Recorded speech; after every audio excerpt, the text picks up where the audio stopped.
welcome back to my channel. Today we look at the changing face of our leisure facilities in Kidderminster. I am driving the short distance from town to the new leisure facilities, Wyre Forest Leisure Centre, built in 2016 at a cost of £11.9 million. Wyre Forest District Council were initially going to build this leisure centre on Victoria Carpet Sports Ground, but this plan was abandoned after negotiations broke down. The council then bought land on the Sugarbeet site, and it was decided that it would be more cost effective to demolish the 30-year-old Glades Centre and build a new one. At that time, Councillor Tracy Onslow told the BBC it will cost £12 million to refurbish the Glades and only £10 million to build a new one. And I wonder whether that was costing including the purchase of the land. Wyre Forest Leisure Centre was to serve the whole area, and so Starport Leisure Centre was to be closed down, leaving only Wyre Forest for everyone. At that time, Councillor Graham Ballinger, an independent councillor, raised the question, rather than borrowing £10 million over 30 years, if something could be done to the existing facilities. He also raised the issue that these negotiations were happening behind closed doors on the grounds of commercial sensitivity. The actual build was financed with a £2 million grant from Sports England, and £8 million was to be borrowed. Silverwood was then created. We take the route out of Kidderminster now to the Worcester Road Island, past what used to be Sea Life. And I would have speeded up this video, but I thought for the people who have actually left Kidderminster to look back on, it shows a bit of Kidderminster now, and for those who get bored by the distance and the time it's taken, they can fast forward it a little bit to get to the end.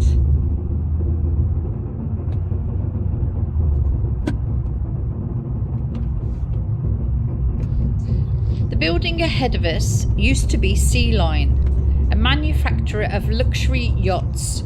We always joked that you couldn't find a more inland premises.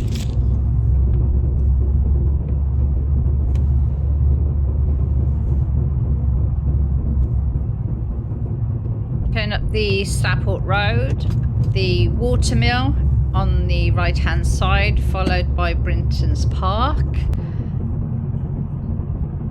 Again, this park has had a lot of funding recently through grants.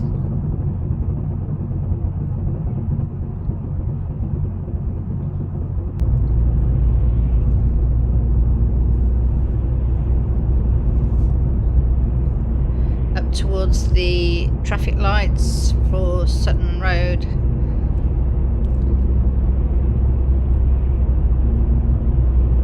And there's been a lot of regeneration along this road towards the end, with Silverwoods being built on the Sugarbeet factory site. Lots of new industry along here. Different shops. Even the Doctor's Northumberland house on the left hand side has been turned into flats, and that has moved to the hospital site.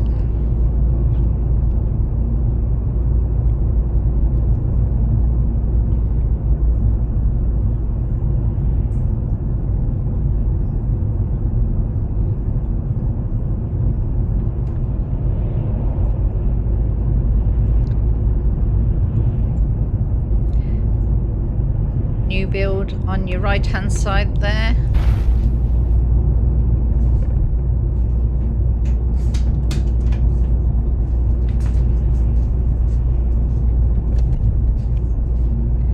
Over the Severn Valley Railway tracks, a new KFC, and on the left hand side we have the new estate which was built on the Sugarbeet.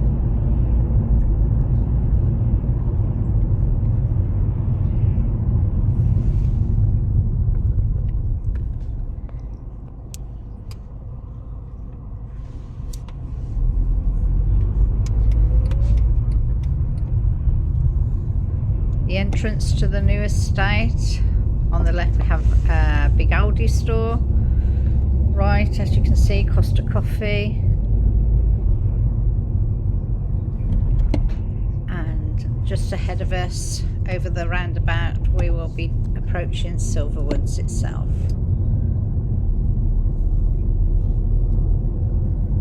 The land on the right hand side has still to be developed, and I believe there are new houses going up there. On the left, the new pub and diner.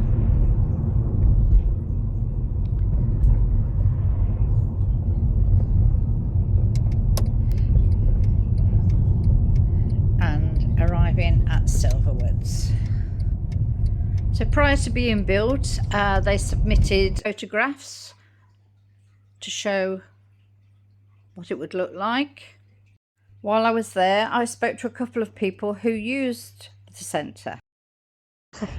It's Amy. Hi Amy, so this is Silverwoods. How are you finding it not being in the town centre? Is it convenient to get here? It's fine for me because I'm on this side of town anyway, so I can walk here if I wanted to, but most of the time do drive. But yeah, it is quite convenient being here. And did you ever go to the Forest Glades prior Yeah, to... I did work there. That was my first job when I first started swimming teaching. That was my first job there, so I did work there for a little bit, yeah. Oh, fantastic. And how do you find this in comparison? Obviously it's a bit different with the Glades being more of a fun pool, so I do think that's sort of what we're missing around here at the minute. It's still good, obviously, for swimming teaching and being a keen swimmer anyway, to be able to swim up and down, but being a mum of two little ones, there's not many with fun pools around, so yeah. So you missed that? Yeah. Brilliant, lovely. Hi Nick, so are you finding it here parking wise? Parking's usually generally easy. It gets a bit busy, and I'm not the best parker in the world, but so I like to have a lot of space. So there you go. And you used to go to Forest Glades prior to this, did you? Well, I didn't really. I used to take my son swimming in Forest Glades many years ago, and I played football there. And I prefer this. I prefer to swim because I do it for fitness more than anything else, because I had an accident 10 years ago and I just like to swim. And it was always an ambition to swim a mile, and it's easy to swim a mile, and it would be something like Forest Glades used to be. So. As we make our way back to the town centre, in front of us on the far side of the roundabout, we can see the work being carried out on the Magistrates' Court and the market.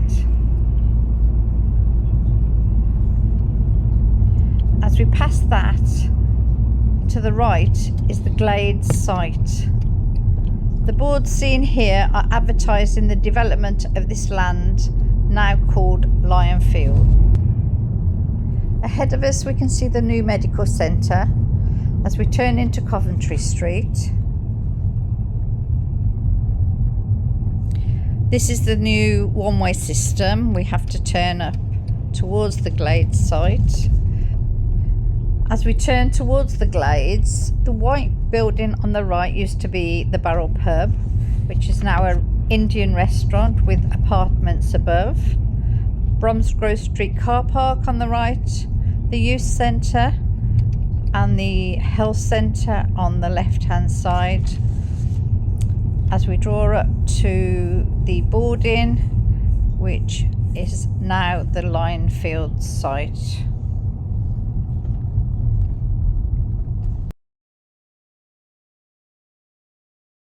In its heyday, the Glades Leisure Centre, fondly known to locals as Nipple City due to its pointed skylights. Built in 1985-86, it was a state-of-the-art building. It had a fun and swimming pool, a huge slide system, dance studios, squash courts and a big concert hall that was added to the side. The wave machine was opened by Princess Diana in March 1986, which caused huge excitement for the town. Her helicopter landed on the grounds of Harry Cheshire High School and she drove by limousine into the town. She was greeted by hundreds of people who lined the streets to catch a glimpse of the People's Princess. The BBC reported mainly on what she was wearing, as a nation, this was their obsession. In 2016 came the decision to close the Glades, following 30 years, to pave the way for a new multi-million-pound leisure centre. During the following years when it was closed, it was a target for vandalism and trespassers. There is a video on YouTube where trespassers accessed the site 4 years after closing its doors, only to find the pool lights on and still working.